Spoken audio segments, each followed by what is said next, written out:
certification in Python programming. So there will be a little change over here, because when we see when the industry, what we expect is that when someone is knowing web application, penetration testing, they also need to know the mobile. Okay, because one app, if it is created in the, for the web, then definitely a mobile app is also done.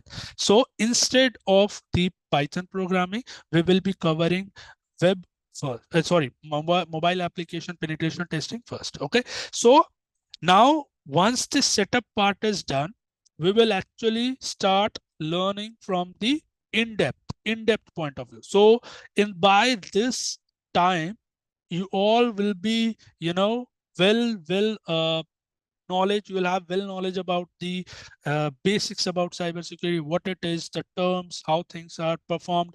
You'll be having knowledge on the Kali Linux. You'll understand what Kali Linux is, right? So you will know what Kali Linux is, how to use it, each and everything. You'll be well aware about it. So by this time, you'll always be able to understand the advanced part of it.